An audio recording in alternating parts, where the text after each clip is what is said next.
முருகன் வாங்க. யோவான் 1:1 நம்ம எடுத்து எல்லாம் சேர்ந்து எல்லாரும் சேர்ந்து நம்ம வாசிப்போம்.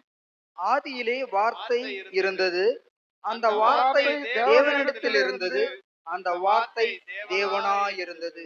அல்லேலூயா. ஆதியிலே வார்த்தை இருந்தது, அந்த வார்த்தை தேவனிடத்தில் இருந்தது, அந்த வார்த்தை தேவனாய் இருந்தது. அல்லேலூயா, அல்லேலூயா.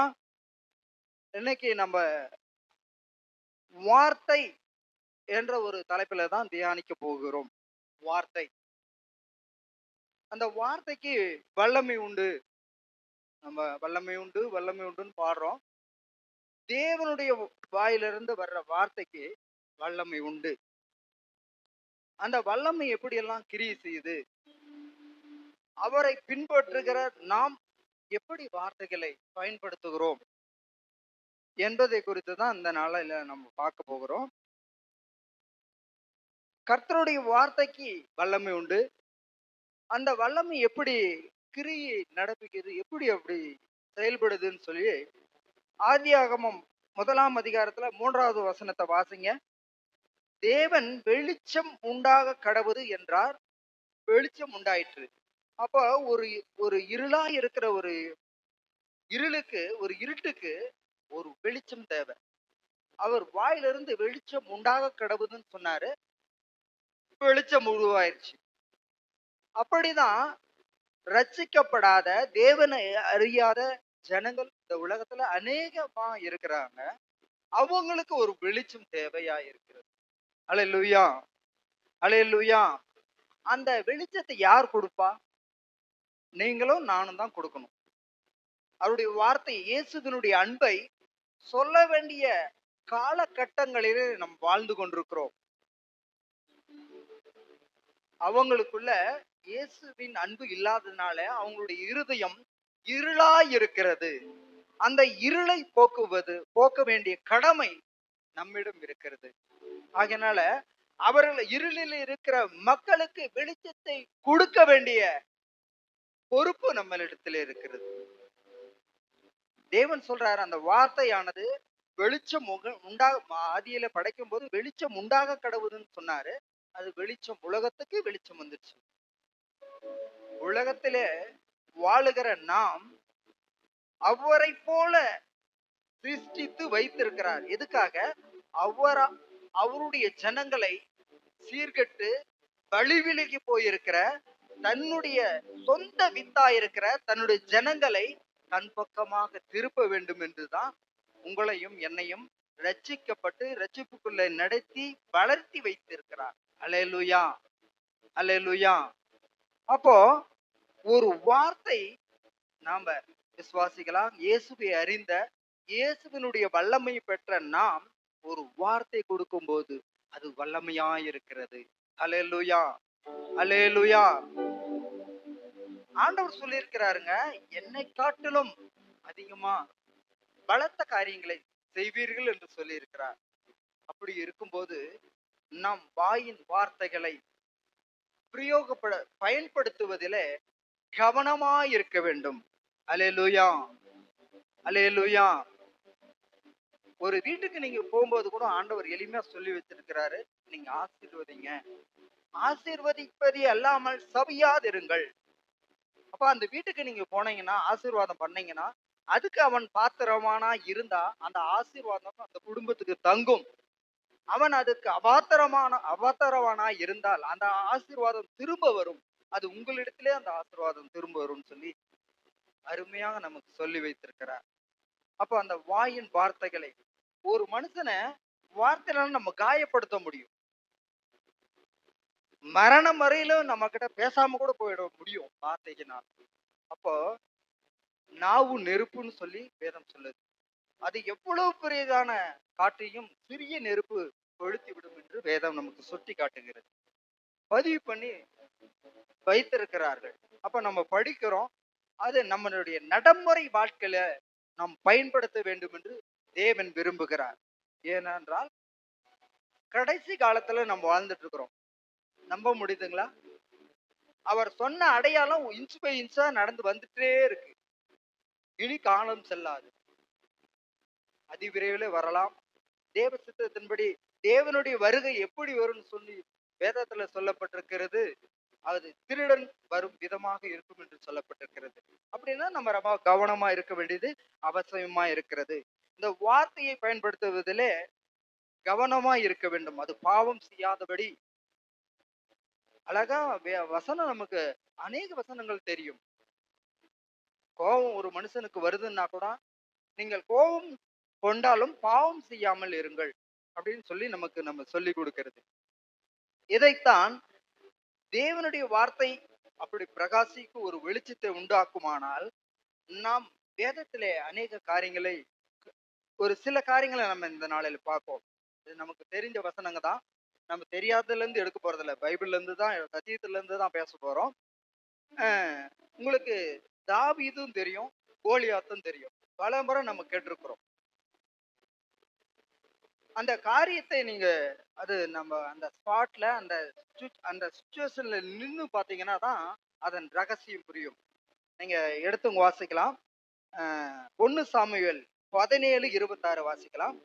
அப்பொழுது தாவீது தன் அண்டையிலே நிற்கிறவர்களை பார்த்து, இந்த பெலிஸ்தியனை கொன்று இஸ்ரவேலுக்கு நேரிட்ட நிந்தையை நீக்குகிறவனுக்கு என்ன செய்யப்படும்? ஜீவனுள்ள தேவனுடைய சேனைகளை நிந்திக்கிறதற்கு விருத்த சேதனம் இல்லாத இந்த பெலிஸ்தியன் எம்மாத்திரம் என்றார். இந்த கோலியாத்தை இந்த படைகளை பார்த்து நகைக்கிறான், அவன் கேலி பேசுறான். யாருன்னா என்ன மேற்கொள்ள முடியுமா, என்னை ஜெயிக்க முடியுமான்னு சொல்லி கர்ஜிக்கிறான். அவன் திடகாத்திரம், அவனுடைய உருவத்தை பார்த்தா அந்த போர் வீரர்லாம் பயந்து நடங்குறாங்க. அப்போ அவனை பார்த்துட்டு அந்த அந்த அந்த அந்த காலகட்டத்தை, அந்த சூழ்நிலையை பார்த்துட்டு எல்லாம் விலகி தான் போறாங்க. அவனை பார்த்தாவே பயம் வரும்.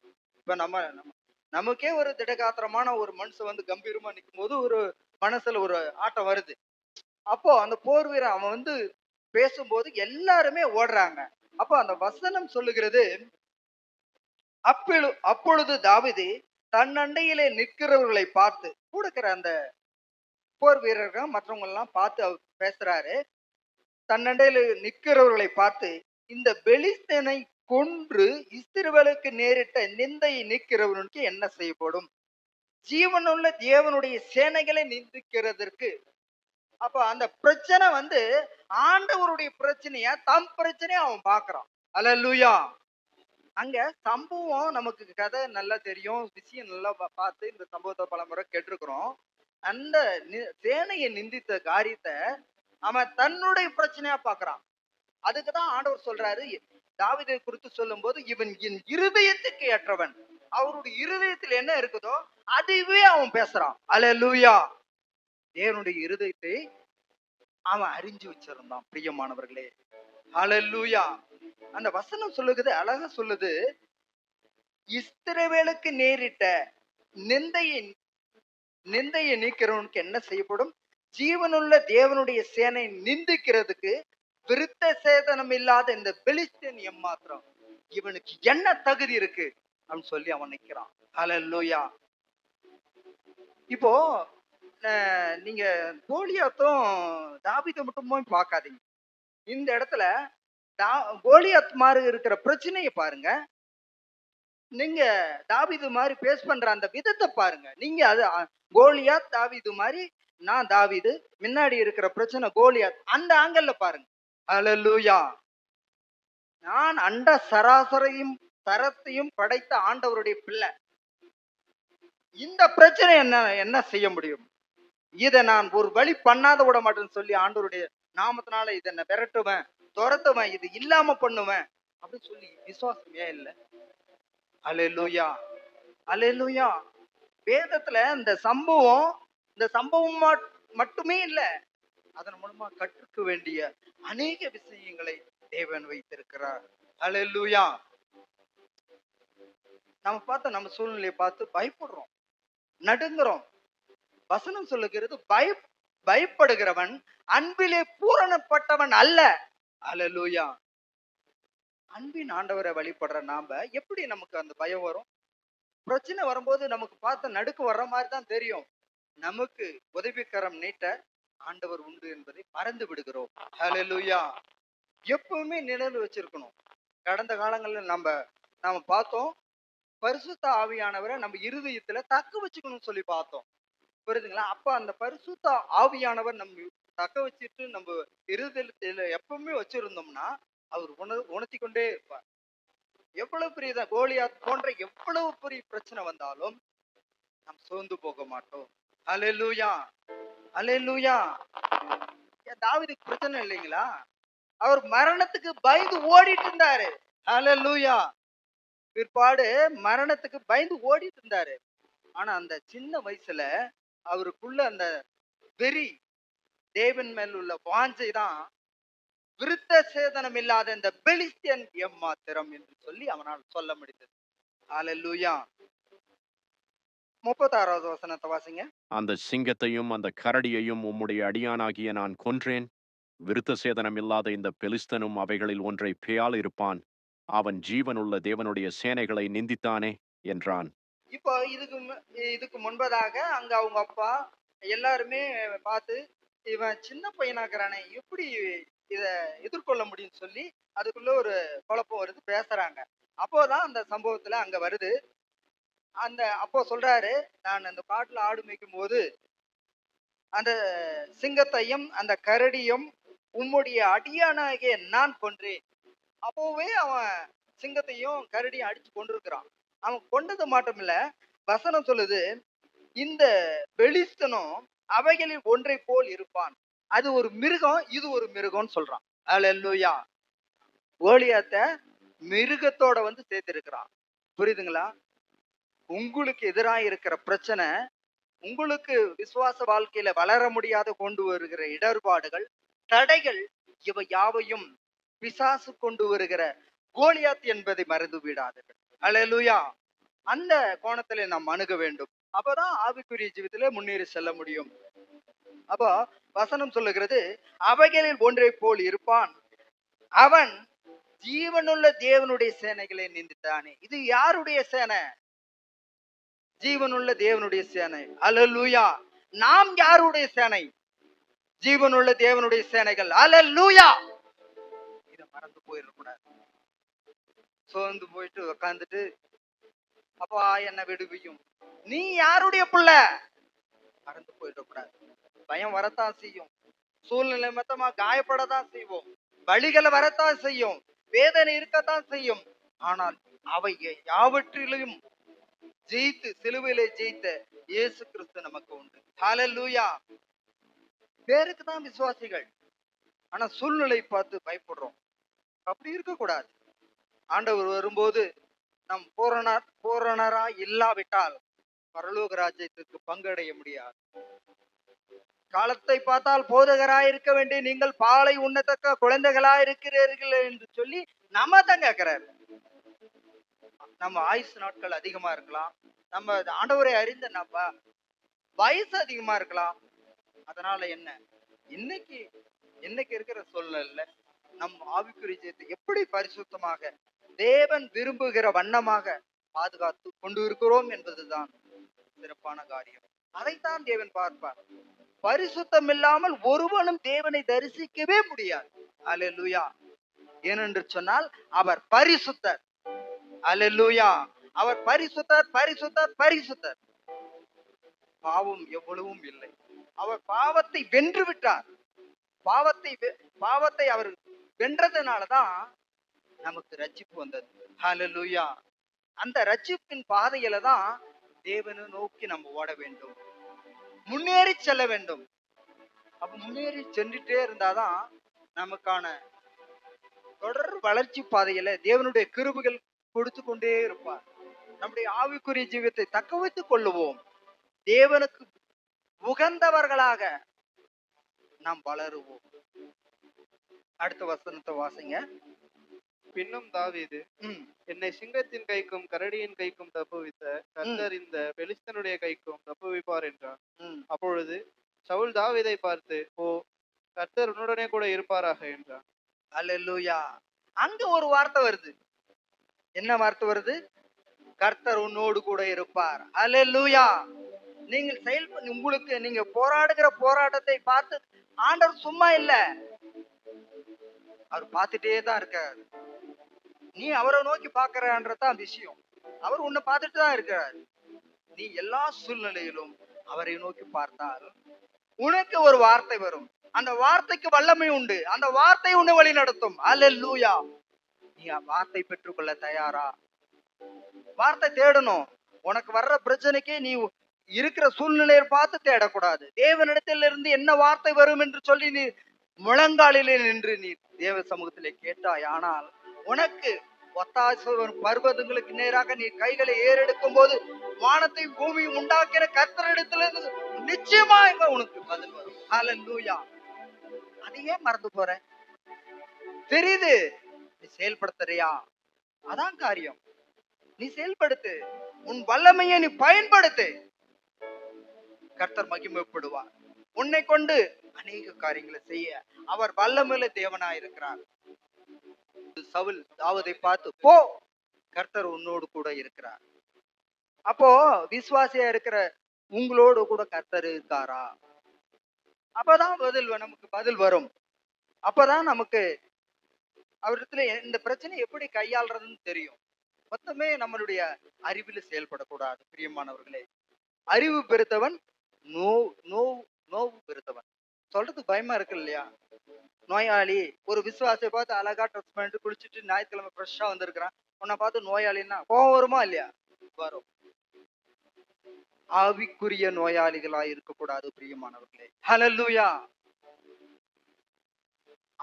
ஆவிக்குரிய நோயாளியா இருந்தா நம்ம ஜெயிக்க முடியாது. நாம் ஜெயிக்க பிறந்தவர்கள். ஹல்லேலூயா. ஜெய கிறிஸ்து நம்மோடு கூட இருக்கிறார். ஆகையினால ஜெயிக்க பிறந்த நாம் தைரியமா இருக்க வேண்டும். தேவனுடைய பலத்தினால் நிற்க வேண்டும். இது தாவீதினுடைய காரியமா இருக்கிறது. இதை நாம் அவருடைய வார்த்தை கூட இருந்த போ கூட கர்த்தர் இருப்பார் சொல்லி அவர் அற்புதமாக ஜெயிக்கிறார். சின்ன ஒரு கோலாங்கல்ல ஜெயிச்சு முடிச்சு அவனுடைய பட்டத்தை எடுத்து அவன் கழுத்து வெட்டுறார். இது வரலாற்று உண்மை. இதை போலதான் நமக்கு நேரிடுகிற காரியங்களில நாம் ஜெயிக்கக்கூடியவர்களாக வெற்றி பெறுகிறவர்களாக காணப்பட வேண்டும். இன்னொரு காரியமும் நமக்கு தெரிஞ்ச காரியம்தான். இது பலமுறை நாம் பார்த்திருக்கிறோம். உங்களுக்கு தெரியும் சொன்னா இதுதானான்னு சொல்லி. யோனாவின் காரியமும் இதுதான். 1ஆம் அதிகாரம் 1ஆம் அதிகாரம் 1-2 வசனம் மட்டும் வாசிங்க. அமித்தாயின் குமாரனாகிய யோனாவுக்கு கர்த்தருடைய வார்த்தை உண்டாகி அவர் நீ இந்த போய் இந்த மாதிரி நீ நினைவுக்கு விரோதமாக போய் நீ வந்தவங்க எல்லாம் பாவம் செய்யறாங்க, அவங்களுக்கு விரோதமா இப்படி நான் அழிக்க போறேன்னு சொல்லுன்னு சொல்றாரு. யார் சொன்னது? கர்த்தருடைய வார்த்தை. அதை வாங்கிட்டு அதை தான் செய்யணும். இவரு அதிக பிரசனமா சர்ச்சுக்கு போறாரு. போயிட்டு கப்பல்ல போய் அடிபட்டு மீன் வயிற்றுல இருந்து வர்ற கதையெல்லாம் உங்களுக்கு தெரியும். பலமுறை நம்ம சொல்லியாச்சு. வராரு. அந்த ஒரு தவறுனால தண்டனை அனுபவிச்சுட்டு மறுபடியும் வராரு. மீண்டும் நீங்க வாசிக்கலாம். 3ஆம் அதிகாரம் 1 வசனம். 2ஆம் தரம் கர்த்தருடைய வார்த்தை யோனாவுக்கு உண்டாகி. 2ஆம் தரம் கர்த்தருடைய வார்த்தை.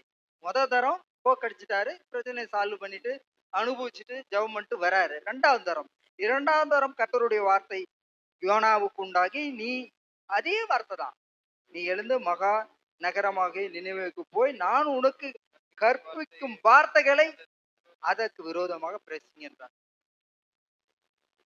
சொன்ன வேலையை மறுபடியும் 2வது வாய்ப்பு கொடுக்கிறாரு. அதே மாதிரி போறாரு,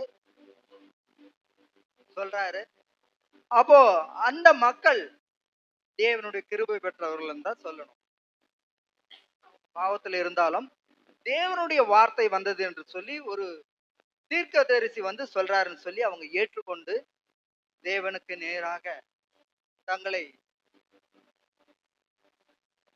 திருப்பும் போது உபவாசம் இருந்து, ஆடு மாடுல இருந்து, மிருகஜீவன்ல இருந்து எல்லாரும் உண்ணா நோன்பு இருந்து தேவனையே நோக்கி பார்க்கும்போது அவங்களுக்கு அந்த தீங்கு செய்வேன் என்ற தீங்கை அவர் ஆண்டவர் மாற்றி கொடுக்கிறார். அல்லேலூயா. ஏன் இந்த ஜபத்துக்கு ஒரு மனம் ரொம்ப முக்கியம். ஆடு மாடுல இருந்து மனுஷ ஜீவன்ல இருந்து எல்லாரும் ஒரு மனமா அங்க தேவனை நோக்கி பார்த்ததின் விளைவாக தான் செய்யவே நான் அழிக்க போறேன்னு சொல்றதையும் மாத்துறேன். தான் ஒரு தீர்மானம் பண்ண திட்டத்தையே மாற்றி போடுகிறார். ஏன்? அது எதனால? ஜெபத்தினால். ஹல்லேலூயா.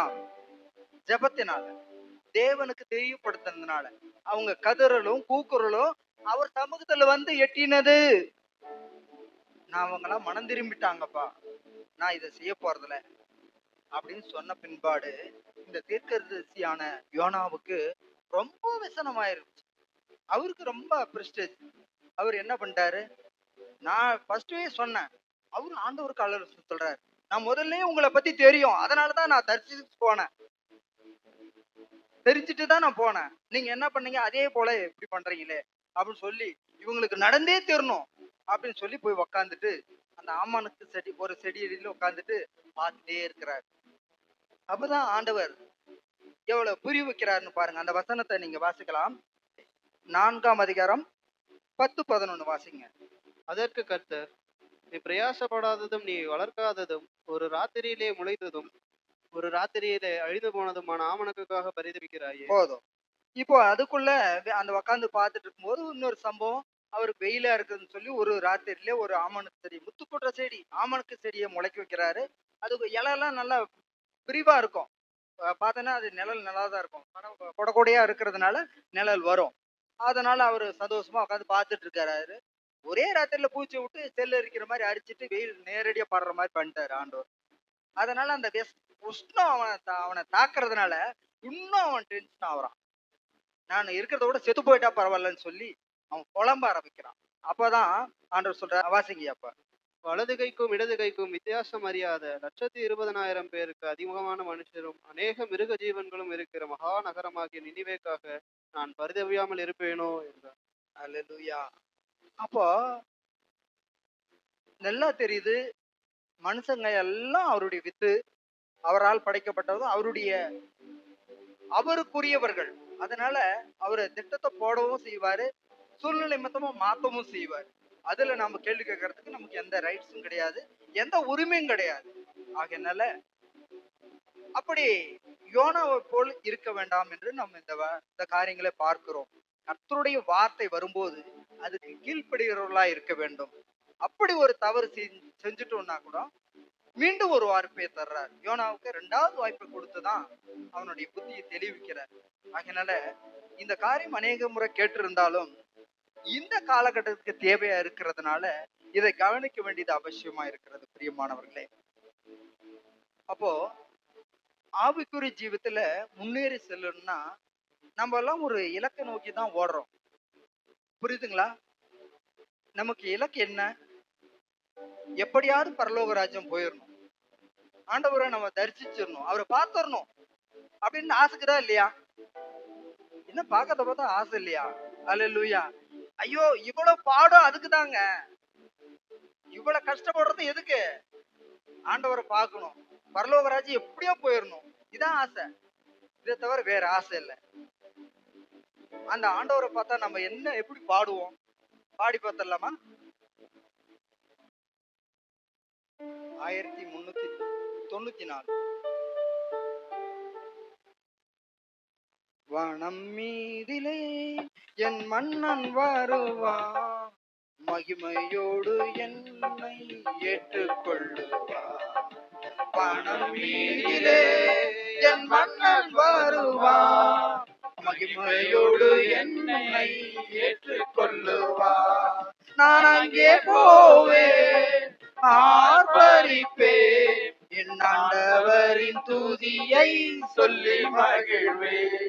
நான் அங்கே போவேன், ஆர்ப்பரிப்பேன், என் ஆண்டவரின் துதியை சொல்லி மகிழ்வேன். வானம் மீதிலே என் மன்னன் வருவார், மகிமையோடு என்னை ஏற்றுக்கொள்ளுவார். நான் நடக்கும் இடமோ தங்கமயமா, நான் தங்கும் ஸ்தலமோ தேவனின் இல்லம்.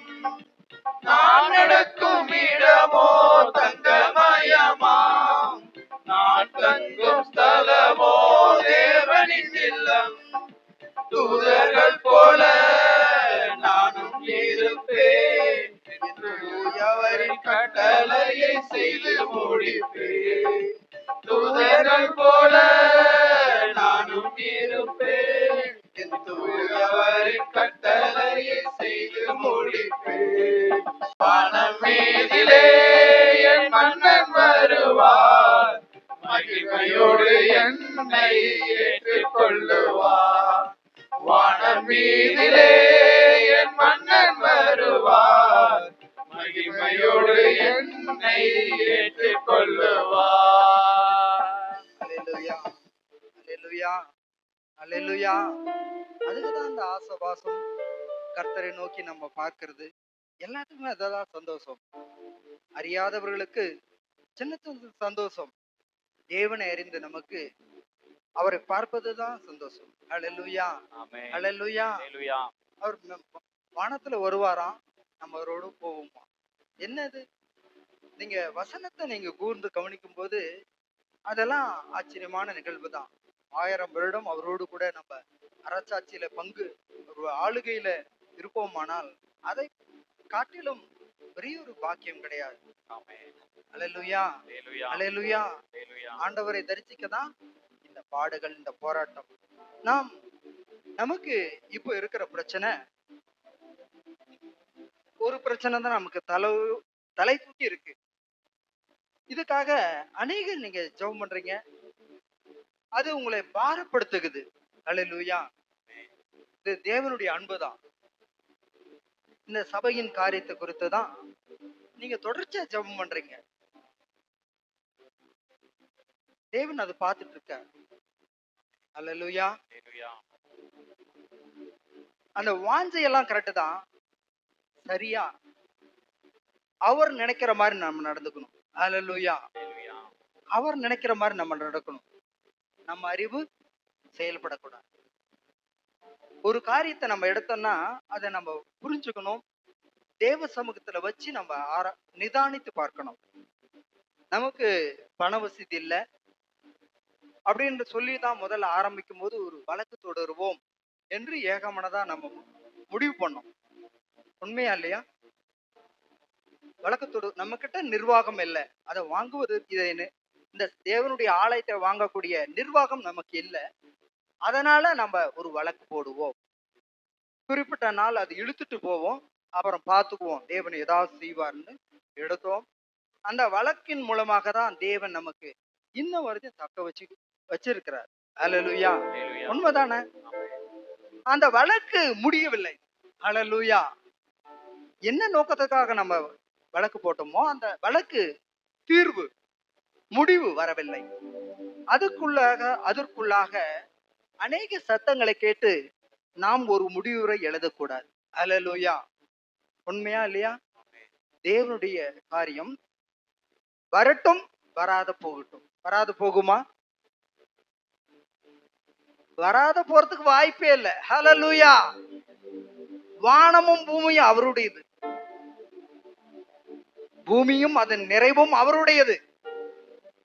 இந்த ரெக்கார்டு வேணா அந்த உலக பிரகாரமா அவங்க பேர்ல இருக்கலாம். மொத்த உலகத்தையும் அவரு ரெக்கார்ட்ல இருக்கு. அல்லேலூயா. அது என்னவோ வரட்டும், இல்ல இன்னும் 10 வருஷம் போகட்டும், அதுக்குள்ள பெரிய பெரிய கோடீஸ்வரங்களா ஆகட்டும், அப்போ ஒரு வேலை வாங்கட்டும், இது தேவனுடைய சித்தமா நடக்கட்டும். அல்லேலூயா. இதை குறித்து பாரமும் எனக்கும் உண்டு, தொடர்ச்சியான ஜெபமும் உண்டு, சில வேளையில கஷ்டமான சூழ்நிலை உண்டு. வேதம் இதுக்கு என்ன தீர்வு சொல்லுது அப்படின்னு சொல்லி பார்க்கலான்னு சொன்னா, நேரா நான் ரொம்ப நாள் ஆச்சு அது பக்கமே போய் கூட்டிட்டு போனாரு, தொலைவா தூரமா போற மாதிரி. ஆகாயின்னு ஒரு புஸ்தகம். அது ஒரு சபை பாழாக்கப்பட்டது நிமித்தமாக அந்த சம்பவம் வருது. அப்போ அந்த ஒரு சபை பாழானா என்ன மாதிரி பிரச்சனை வரும்னு முதல்ல போட்டிருக்கு. அப்போ இது தேவனுடைய சபை, இதை பாழாக்க எந்த ஒரு விசுவாசியும் இடம் கொடுக்க கூடாது. அல்லேலூயா, அல்லேலூயா. அப்படி பாழானால் அதுக்கு நான் காரணம் ஆனால் அவருடைய தண்டனை நான் சகிக்க முடியாது. அல்லேலூயா. யூதாஸ் காரியத்து போலதான் தேவனுடைய சபைக்கு விரோதமாக ஒருவன் செயல்படுவானானால் நம்முடைய ஆத்துமா தப்பாது. அல்லேலூயா. ஏதோ விளையாட்டுத்தனமா நம்ம வார்த்தையில அதுவும் ஒரு அன்புதான். நான் அது தப்பு சொல்லல, நான் தப்பு சொல்லவே மாட்டேன். எப்படியாவது தக்க வைக்கணுன்றதுக்காக இதை எடுத்துக்கோ அதை எடுத்துக்கோ. நான் யார் சொல்றதுக்கு? தேவன் சொல்லட்டும். இது இல்லாமல் போனாலும் பரவாயில்லை, தேவன் சொல்லட்டும். அல்லேலூயா. நீங்க யோசனை பண்ணி பாருங்க, உங்க அறிவுக்கு கொண்டு வந்து பாருங்க. நீங்க கட் பண்ணி எடுத்துட்டா இதுல வச்சு என்ன பண்ண போறீங்க? ஒண்ணும் பண்ண முடியாது. நம்ம தொல்லை இடம் கொடுத்து சத்ரு உட்கார்றதுக்கு இடம் கொடுத்துட்டு தான் அர்த்தம். அவரு ஒரு ஸ்தானம் போட்டு, ஒரு பிளான் போட்டு, ஒரு கெச்சு போட்டு கொண்டாந்து நிறுத்திட்டார். இதுல நாம கெச்சு போடக்கூடாது. அப்படி செய்தால் வசனம் சொல்லுகிறது, நீங்க வாசித்து பாருங்க. ஆகாய் எழுதின புஸ்தகத்தை எடுத்துக்கோங்க. 1ஆம் அதிகாரம் 6வது வசனத்தை நீங்க எடுத்து வாசிக்கலாம். வசனத்தை வாசிறீங்க, அப்புறம் நம்ம போயிடலாம். ராஜாவாகிய தரியோ அரசாண்ட 2ஆம் வருஷம் 6ஆம் மாதம் 1ஆம் தேதியிலே கர்த்தருடைய வார்த்தை ஆகா என்னும் தீர்க்கதரிசியின் மூலமாய் செயல்தியேலின் குமாரனாகிய செருபாபேல் என்னும் யூதாவின் தலைவனுக்கும். செருபாபேல் இங்க நமக்கு சம்பவம் வந்து தரியு அரசாண்ட 2ஆம் வருஷத்திலே கர்த்தருடைய வார்த்தை உருவாகி, அங்க அடுத்த வசனத்தை, இந்த ஜனங்கள் கர்த்தருடைய ஆலயத்தை கட்டுகிறதற்கு ஏற்ற காலம் இன்னும் வரவில்லை என்கிறார்கள் என்று சேனைகளின் கர்த்தர் சொல்லுகிறார். போதும். இப்போ இந்த சபைக்கு முடிவு இன்னும் வரல, அப்படித்தான் நம்ம எடுத்துக்கணும். அல்லேலூயா. இது பிரச்சனை தீர்றதுக்கு இன்னும் முடிவு வரல, அப்படித்தான் நம்ம அணுகணும். அங்க சொல்றாரு, அந்த 2வது வசனத்தை வாசிங்க. இந்த ஜனங்கள் கர்த்தருடைய ஆலயத்தை கட்டுகிறதுக்கு ஏற்ற காலம் வரவில்லை. அதான் சொன்னாரு, இன்னும் ஏற்ற காலம் வரலப்பா, நீ பொறுமையாயிரு அப்படின்னு சொன்னார். அல்லேலூயா, அல்லேலூயா. புரியுதுங்களா? நமக்கு ஒரு மனம் ரொம்ப அவசியம். என் அறிவுக்கு தோன்ற மாதிரி நான் பேசக்கூடாது. தெய்வ பயத்தோடு தேவன் இது நான் சொல்ற வார்த்தையை அங்கீகரிப்பாரா? அது அவருடைய இருதயத்துக்கு ஏற்ற விதமா இருக்கா? அவருடைய சித்தத்துக்கு, அவருடைய திட்டத்துக்கு உடன்பட்டதா இருக்குதா அப்படின்னு நம்ம பேசணும். அல்லேலூயா. ஒரு ஆலோசனை கொடுக்கறவங்க, நீங்க முன்ன 1 நாள் 2 நாள் தேவ சமூகத்துல உபவாசம் இருந்து கொடுத்தீங்கன்னா அது ஜீவனுள்ள வார்த்தையா இருக்கும். அல்லேலூயா, அல்லேலூயா. அடுத்து 3வது வசனத்தை வாசிங்க. ஆனாலும் ஆகா என்னும் தீர்க்கதரிசியின் மூலமாய் கர்த்தருடைய வார்த்தை உண்டாகி அவர் சொல்லுகிறார், இந்த வீடு பாழாய் கிடக்கும் போது நீங்கள் மச்சுப்பாவப்பட்ட உங்கள் வீடுகளில் குடியிருக்கும்படியான காலம் இதுவோ? இப்பொழுதும் சேனைகளின் கர்த்தர் சொல்லுகிறார், உங்கள் வழிகளை சிந்தித்து பாருங்கள். போதும். இப்ப என்ன குடிமொழிக்கு போச்சு? நம்ம சடனா ஒரு முடிவு எடுக்க என்ன பிரச்சனை வந்துச்சு? சடனா வந்துச்சு. வேற என்ன வந்துச்சு? வேற எதுவும் வரல. நீங்க அப்பதான் சொல்றாரு, இந்த வசனம் சொல்லுது, நீங்க வாசிங்க 4வது வசனத்தை. இப்பொழுது இந்த வீடு பாழாய் கிடக்கும் போது நீங்கள் மச்சுப்பாவப்பட்ட உங்கள் வீடுகளில் குடியிருக்கும்படியான காலம் இதுவோ? இப்பொழுதும் சேனைகளின் கர்த்தர் சொல்லுகிறார், உங்கள் வழிகளை சிந்தித்து பாருங்கள். நாம இப்போ இது தேவனுடைய சபை. இந்த சபையை பாதுகாக்க வேண்டும் என்றுதான் போராடி கொண்டிருக்கிறோம். அதுல எந்த மாற்று கருத்தும் இல்லை. நிச்சயமாகவே தேவன் தான் ஏற்படுத்தி வைத்திருக்கிறார். இங்க உள்ள மக்களை, விசுவாசிகளை தேவன் தெரிந்து விடுத்திருக்கிறார். அல்லேலூயா. அவர் சரியான நபர்களை தான் பிடிச்சு வச்சிருக்கிறார். அப்போ வசனத்தின்படி இப்பொழுது சேனைகள் கர்த்தர் சொல்லுகிறார், உங்கள் வழிகளை சிந்தித்து பாருங்கள். நாம இப்ப செய்யறது கரெக்டான நம்ம யோசனை பண்ணி பார்க்கணும். இதை தேவன் அங்கீகரிப்பாரான்னு பார்க்கணும். நம்ம பேசுறதுக்கு முன்பா ஆலோசனை கொடுக்கலாம், தப்பு இல்ல.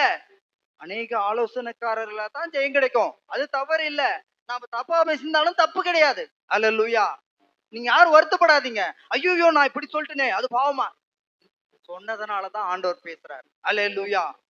நம்ம வார்த்தை கொடுத்ததுனால அது தவறா இருந்தாலும் சரிப்படுத்தி கொள்ளதான் ஆவியானவர் இன்னும் நம்மளை மெருகத்தை தான் பேசப்படுறார். நீங்க ஒண்ணு சரி பண்ணுங்க, எனக்காக நில்லுங்க அப்படின்னு சொல்லி ஆண்டவர் சொல்றாரு. அடுத்த வசனத்தை வாசிப்போம். நீங்கள் திரளாய் விதைத்ததும் கொஞ்சமாய் அறுத்து கொண்டு வருகிறீர்கள். நீங்கள் புசித்தும் திருப்தியாகவில்லை, குடித்தும் பரிபூர்ணமடையவும் இல்லை. நீங்கள் வஸ்திரம் உடுத்தியும் ஒருவனும் குளிர் விடவில்லை. கூலியை சம்பாதிக்கிறவன் பொத்தலான பையிலே போடுகிறவனாய் அதை சம்பாதிக்கிறான். போதும். இது நம்ம பாலம் ஆக்கிட்டோம்னா நமக்கு என்ன சாபம் வரும்னு அங்க சொல்லி வச்சிருக்கு. பாலை ஆக்கிட்டோம்னா என்ன வரும்னு சொல்லி இருக்கிறது. நீங்கள் திரளாய் விதைத்தும் கொஞ்சமாய் அறுத்து கொண்டு வருகிறீர்கள். நீங்க எவ்வளவு பிரயாசப்பட்டாலும் ஆசீர்வாதம் வீடு வந்து சேராது. ஹல்லேலூயா. பயமா இருக்குதா பிரியமானவர்களே? பயப்படாதீங்க. தெரிஞ்சுக்கணும். வேத சத்தியத்தை தெரிஞ்சு இன்னும் ஜாக்கிரதையா நாம் செயல்பட வேண்டும். வெற்றியின் தேவன் நம் கூடவே இருந்து கொண்டு நம்ம வழி நடத்தி வருகிறார். ஐயா, உங்களுக்கு ஞாபகம் இருக்குதா? நம்ம மைசூர் போகும்போது முத்து பாஸ்டர் சொன்னது தீர்க்க தரிசனமா? பாஸ்டர் சொன்னது நினைவுல வருகிறதா? தடைக்கற்கள் கடைசி வரைக்கும் வரும். அல்லேலூயா. 1 2 வரும்னு சொல்லல அவரு. உங்க ஊழிய பாதையில கடைசி வரைக்கும் தடைக்கற்கள் வந்துட்டே இருக்கும். நீங்க எடுத்துட்டு போயிட்டே இருக்கணும்னு சொன்னார். நிறைய தடைக்கற்கள் எல்லாம் போயிடுச்சு. இனி வருகிற தடைக்கற்கு 1 2 நம்மளால எடுத்து போட முடியாதா? ஹல்லேலூயா. தேவன் நம்மோடு இருக்கிறார். நம்ம ஒண்ணுக்கு கவலைப்பட தேவையில்ல.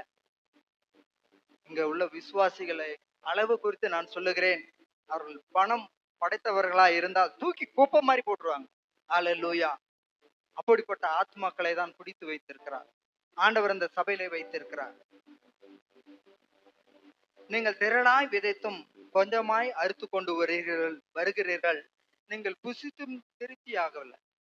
சாப்பிடுற சாப்பாடு உடம்புக்கு போய் சேர மாட்டேங்குது. திருப்தி வர மாட்டேங்குது.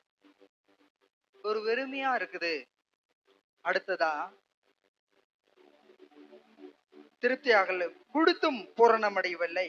நீங்கள் வஸ்திரம் முடித்தியும் ஒருவனுக்கும் குளிர் கொள்ள. குளிர்காலத்துல பெச்சிட்டு இல்லாத தூங்க முடியுமா? சொட்டர் இல்லாத வாழ முடியுமா? நடுங்கி போயிருவோம். அதனால அப்படி நம்ம போட்டோம், அந்த குளிர் அடங்கல அப்படின்னா ஆண்டவர் நம்ம விட்டு விலகிறவர். அல்லேலூயா. விலகிட்ட நாம என்ன செய்ய முடியும்? மாம்சத்தின்படி நாம ஒரு காரியத்தை செஞ்சுட்டு அதனால எந்த ஆசீர்வாதம் வரும்? கர்த்தருடைய ஆசீர்வாதமே ஐஸ்வர்யத்தை தரும். அதனோடு அவர் வேதனை கூட்டார். இங்க விடுதலையோடு ஆராதிக்க தேவன் சபையை நியமித்திருக்க இதை அவர் பாதுகாத்துக்குவார். நாம நிக்க வேண்டியதான் வேலை. எனக்கு ஒரு காரியத்தை நினைக்கும் போது ஆச்சரியமா போச்சு. முன்னால ஒரு கரண்ட் கம்பம் குறுக்கா இருந்துச்சு. எல்லாருக்கும் தெரியும், முன்னாலதான் இருந்துச்சு. இவங்க பேசிட்டு இருக்கிறாங்க. ஏதோ ஒரு 4000 5000 கொடுத்து நம்ம ஓரமா போட்டுருவோம் பிளான் போடுறாங்க. சொன்னிதான் தெரிஞ்சு, நான் காது கேட்கல. பின்னாடி சொன்னதுனாலதான், சொன்ன செய்தியை தான் நான் சொல்றேன். இவங்க பிளான் பண்ணி ஒரு காசை கொடுத்தாவது ஓரம் போட்டலான்னு இவங்க ஏதோ ஒரு வேலையா போயிட்டு வந்து பார்த்தாக்கல ஓரமா போட்டிருக்கிறாங்க. அப்போ அந்த சபை முன்னால ஒரு கரண்ட் கம்பத்தை கூட ஒதுக்கிய ஓரமா போடுறதுக்கு ஆண்டவர் ஆயத்தமுள்ள தேவனா இருக்கிறார். அல்லேலூயா. நீ உன்னுடைய நினைவுகளை அவர் அறிந்திருக்கிறார். நீ இது ஓரம் முன்னால இருக்கிறது இடைஞ்சலாக்குது ஓரமா போடுன்னு நினைக்கிற, அது ஆண்டவர் செலவில்லாம கொண்டு வந்து ஓரம் போடுறார். அல்லேலூயா. இப்ப கூடமா புரியல, நம்ம கூட இருக்கிறாரு. அல்லேலூயா. அவர் நடத்தி கொண்டு போகிறார். ஒண்ணுத்துக்கு கவலைப்படாத. எவ்வளவு பெரிய சேனை வந்தாலும் பாத்துக்கலாம். கோலியத் மாதிரி பிரச்சனை வந்தாலும் கவன் கல்லுல அடிச்சு தூக்குவார். அல்லேலூயா. அந்த அம்மா உளுந்தடிச்சுட்டு வரணும், இதை ஒண்ணு நடப்பாரு. அது நமக்கு அவங்கள நம்ம சபிக்க தேவையில்லை, சபிக்க கூடாது. அது ரகசியம் என்னன்னா, நீங்க சபிச்சீங்கன்னா நடக்காது, ஆசீர்வாதமா இருக்கும். நீங்க ஆசீர்வச்சீங்கன்னா சாபமா மாறி போயிடும். எரியிற நெருப்பு அவங்க தலைமையில போடுற மாதிரி அவங்க ஆசீர்வதியும். ஊழியத்துக்கு விரோதமாக செயல்படுற அந்த அம்மாவை நீங்க சந்திங்க, ஆண்டவரை ஆசீர்வதிங்க. அப்படித்தான் ஜெபம் பண்ணணும். நல்லா ஆசீர்வாதமா இருக்கணும், இப்படி ஜெபம் பண்ணணும். அப்ப நெருக்கடியில சிங்கத்தை வாயில சிக்கிடுவாங்க அவங்க. அல்லேலூயா. அவங்க விடுபட முடியாத சூழ்நிலை மாட்டிக்குவாங்க. அது நம் கண்கள் காணும்படியா கர்த்தர் செய்வார். நமக்கு அறிவு கெட்டாது. இப்படிதான், இது ஒரு உதாரணத்துக்கு தான் சொல்றேன். இப்படிதான் நடக்கணும் இல்லை, வேற விதமா கூட நடத்துவார். அவங்க பொண்ணு ஒரு வேளை வரலாம், அவங்க கணக்கை கேட்கலாம், இல்ல இந்த ஸ்தாபனத்தை உருவாக்கினா பழைய ஆட்கள் வந்து எப்படி இருக்குதுன்னு பார்க்கலாம். ஏதோ ஒண்ணு இயற்கைக்கு மீறி தேவன் செயல்படுவாங்க. அந்த அளவு நம்ம யோசிக்க தேவையில்லை. நாம் நிற்க வேண்டியது நம்ம கடமை. அப்படி வாசிங்க. நீங்கள் வஸ்திரம் உடுத்தியும் ஒருவனுக்கு குளிர் விடவில்லை. கூலியை சம்பாதிக்கிறவன் பொத்தலான பையிலே போடுகிறவனாய் அதை ஓட்ட பையங்க. பொத்தல் பையன் தான் என்ன நினைக்கிறீங்க நீங்க? வாங்கி சம்பாரிச்சு போடுறது ஓட்டையில போயிடும். வரதும் தெரியாது போறதும் தெரியாதுன்னு போயிடும். இது நமக்கு தேவையா? நமக்கு தேவையில்லை. நம்ம ஆசீர்வாதமா தேவனுக்கு பிரயோஜனமா இருக்கணும் தான் ஆண்டவர் விரும்புறார். மேற்கொண்டு இப்போ வாசிங்க. உங்கள் வழிகளை சிந்தித்து பாருங்கள் என்று சேனைகளின் கர்த்தர் சொல்லுகிறார். ம் நீங்கள் மலையின் மேல் ஏறி போய் மரங்களை வெட்டி கொண்டு வந்து ஆலயத்தை கட்டுங்கள், அதன் பேரில் நான் பிரியமாயிருப்பேன். அப்போ அந்த காலத்துல நீங்க மலையில் போய் வெட்டின்னு வந்து ஒரு ஆலயத்தை கட்டுங்கன்னு சொன்னார். இப்ப கட்டி இருக்கிற ஆலயத்தை பாதுகாக்க முழங்கால் யுத்தம் போதும். தேவ சமூகத்துல முழங்கால் யுத்தம் போதும். மூளையால் முடியாதது முழங்காலால் முடியும். அல்லேலூயா. கேட்டிருக்கிறோமா? இருதயத்துல வச்சிருக்கிறோமா? தேவ சமூகத்துல தெரியப்படுத்த வேண்டும் என்று சொல்லி ஆண்டவர் விரும்புகிறார். இப்ப 9வது வசனம் வாசிங்க. அதிகமாய் வரும் என்று நீங்கள் எதிர்பார்த்திருந்தும் இதோ கொஞ்சம் கிடைத்தது. நீங்கள் அறுத்து வீட்டிற்கு கொண்டு வந்தும் நான் அதை ஊதி போடுவேன். போதும். தட்டு தடுமாறி நம்ம ஒரு காரியத்தை செஞ்சாலும் அதை ஊதி ஊதி போட்டுருவேன்னு சொல்றாரு. அந்த காலகட்டத்துல நீங்க கொஞ்சம் தான் அந்த கதிர் அறுத்து கொண்டு வர்றீங்க தானியத்தை அப்படின்னு சொன்னா அதை ஊதி போட்டுருவன்றார். அப்படியே நம்முடைய வாழ்க்கை ஆசீர்வாதமா இருக்காது. அப்போ எவ்வளவு கவனமாக நம் கையாள வேண்டியது அவசியமா இருக்குது. பிரியமானவர்களே, சபையின் காரியத்தை குறித்து நீங்க அக்கறை எடுப்பது சிறப்பான ஒன்று. தேவனுடைய புத்திரரா இருக்கிறீர்கள், அதனாலதான் அந்த பாரம் நம்மளை அமுத்துது. ஆனால் தேவ சமூகத்துல போராடி இந்த வார்த்தைகளை பெற்று, தேவனுடைய வார்த்தைக்கு வல்லமை உண்டு. அழகா அதுல தேவன் தான் அந்த ஞானத்தை கொடுத்தார். அந்த தம்பி கிட்ட கேளுன்னு சொன்னார். டக்குன்னு அந்த தம்பி சொல்லிட்டான். அதுதான் தேவனுடைய வார்த்தை. ஹல்லேலூயா. 3 காரியங்களை அன்னைக்கு உட்கார்ந்து நம்ம பேசும்போது 3 உறுதிப்படுத்திட்டார். யாரையும் நம்ம அற்பமா எண்ணக்கூடாது. எனக்கு விஷயம் தெரியும், எனக்கு வேதம் தெரியும், நான் பிரசித்தி பெற்றவன், அதெல்லாம் ஒண்ணும் கிடையாது. கர்த்தரோடு யாரை கொண்டாலும் பேசுவார். நீ கேட்கிற உனக்கு அந்த ஒரு கேட்கிற ஒரு உனக்கு மனப்பக்குவம் இருந்தா சரி. நான் இந்த பிரச்சனைக்கு என்ன தேர்வு, தேவனுடைய வார்த்தை என்ன சொல்லுதுன்னு நம்ம காத்திருக்க வேண்டும். அப்படி காத்து இருக்கும் போதுதான் கர்த்தர் நமக்கு வார்த்தை கொடுப்பார். அதே 2ஆம் அதிகாரம் 3, 4, 5 3 வசனங்களை வாசிக்கலாம். இந்த ஆலயத்தின் முந்தின மகிமையை கண்டவர்களில் உங்களுக்குள்ளே மீத்திருக்கிறவர்கள் யார்? இப்பொழுது இது உங்களுக்கு எப்படி காண்கிறது? அதற்கு இது உங்கள் பார்வையில் ஒன்றுமில்லாதது போல் காண்கிறது அல்லவா? ஆனாலும் செருபாபேலே, நீ திறன்கொள் என்று கர்த்தர் சொல்கிறார். யோத்சதாகின் குமாரனாகிய யோசுவா என்னும் பிரதான ஆசாரியனே, நீ திறன்கொள். தேசத்தின் எல்லா ஜனங்களே, நீங்கள் திறன்கொள்ளுங்கள், வேலையை நடத்துங்கள் என்று கர்த்தர் சொல்லுகிறார். நான் உங்களுடனே இருக்கிறேன் என்று சேனைகளின் கர்த்தர் சொல்லுகிறார்.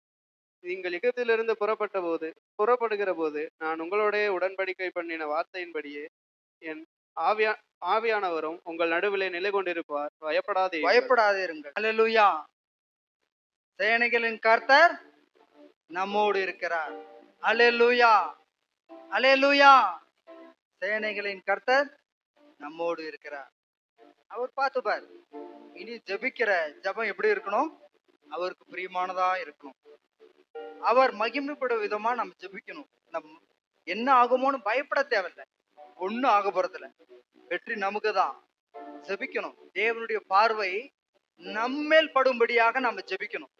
நம் ஜெபத்துக்கு பதில் கொடுக்கும் விதமாக அவருடைய பார்வை திரும்பும்படியாக நம்ம ஜெபிக்கணும். அதுல வளரணும். நம்ம தேவன்கிட்ட அன்பா இருக்கிற தேவனிடத்துல பேசும்போது அவருடைய பார்வை, கடக்கன் பார்வை என் மேல் படாதா? இந்த சூழ்நிலை, இந்த கரிசனை எப்படி வந்துச்சு? கிறிஸ்துவினால் வந்தது. அல்லேலூயா. நாம் ஆண்டவருடைய பிள்ளைகளா இருந்ததுனால இந்த கரிசனை வந்தது. அநேக சத்தங்களை நம்ம கேட்டு முடிச்சிட்டோம். இம்மட்டும் நடத்தின தேவன் இனியும் நடத்துவார். அவர் தெளிவாக ஒன்று சொல்லுகிறார். இது பாலாக நாம் இடம் கொடுத்து கூடவே கூடாது. அவன் எவ்வளவு பெரிய ஆளா இருந்தாலும் பரவாயில்ல, அதை காட்டிலும் அவனையும் உண்டாக்கின தேவன் நம்மோடு இருக்கிறார். அல்லேலூயா. ஒன்றுக்கு கவலைப்பட தேவையில்ல. எல்லாவற்றையும் சோத்திரத்தோடு ஜெபத்தில தேவனுக்கு நாம் தெரியப்படுத்த வேண்டும். தெரியப்படுத்துவது மாத்திரமல்ல, அதில் பதில் கிடைக்கும் வரை விடவே கூடாது. பிடிவாதமாக அவருடைய பார்வை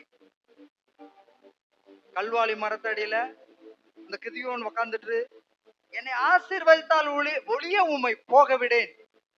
எப்படி சொல்ல முடியும்? நம்ம உறுதியா இருந்தாதான் சொல்ல முடியும். சமைக்கிற வருதிலும் ஒரு ஆடு வெட்டி தோல் உரிச்சு கறி சமைச்சு கிட்டத்தட்ட ஒரு 3-4 மணி நேரம் ஆகும். அவ்வளவு நேரம் ஆவியானவர் உட்கார வச்சுட்டு சமைச்சு போட்டு சாப்பிட்ட சத்தியத்தெல்லாம் நம்ம பார்த்துருக்கிறோம். ஒண்ணுக்கு கவலைப்பட தேவையில்ல. தேவன் இதை பாதுகாக்க நமக்கு வாய்ப்பு கொடுத்திருக்கிறார். தேவனுடைய ஸ்தலத்தை இந்த இடத்துல உருவாகி இருக்கிற இந்த ஸ்தலத்தை பாதுகாக்கிற வாய்ப்பை உங்கள் அனைவரிடத்திலும், என்னிடத்திலும், உங்களிடத்திலும் கொடுத்திருக்கிறார். இந்த பணியை சிறப்பா செய்வோம். தேவன் கூட இருந்து நடத்துவார். நம்ம கவலைப்பட தேவையில்லை. எல்லாவற்றையும் அவர் பார்த்துக்குவார். அதனால ஜெபத்துல முழங்கால் படியில பலவனுக்கு சார்ந்து கொள்ளாதீர்கள். சில நேரங்களில தேவனுடைய காரியம், என் காரியத்தை கொஞ்சம் அசால்ட்டா கூட நம்ம இருந்துடலாம். ஆனா ஆண்டவருடைய காரியத்தை பயபக்தியோடு என்னோட குடும்பத்திற்கும் என்னோட சந்ததிக்கும் எந்த ஒரு பிரச்சனை வரக்கூடாது, அந்த கோணத்துல அணுகணும். அப்ப அணுகும் போது சும்மா விடுவாரா? அவர் உச்சி குளிந்துரும். அல்லேலூயா. தாவீதுக்கு ஆண்டவருடைய பிரச்சனை, தம் பிரச்சனையை பார்த்ததுனாலதான் ஒரு கூழாங்கல் அடிக்க முடிஞ்சது. அது போல இந்த பிரச்சனை ஆண்டவருடைய மக்களை, தேவனை அறியாத மக்களை தேவன் வசமாய் திருப்புகிற ஒரு ஸ்தலம் இது. இதை குறித்து நீங்க போராடுகிறதுனால அவருக்கு ரொம்ப சந்தோஷம். அவர் விரும்புகிற வண்ணமா நம்ம நின்னு ஜெயிச்சுட்டோம்னா நீங்க பாக்கியவான்கள், பாக்கியவதிகள். அல்லேலூயா. மத்ததெல்லாம் அவர் பார்த்துக்குவார். அவருடைய இருதயத்துக்கு ஏற்ற விதமா நடக்க நாம் முயற்சி பண்ணுவோம். சில வார்த்தைகள் நம்ம விட்டு இருந்தாலும் கூட அது தவறு இல்லை. எப்படியாவது தக்க வைக்கணும்னு ஒரு ஆசையில அது நம்ம மாத்திக்குவோம். தேவன் என்ன சொல்றாரோ அதன்படி செய்வோம். தேவன் ஏற்ற காலத்துல நன்மை செய்ய அவர் வல்லமையுள்ள தேவனா இருக்கிறார். கர்த்தருடைய நாமத்துக்கு மகிமை உண்டாதாக. கர்த்தருக்கு சொல்றோம்.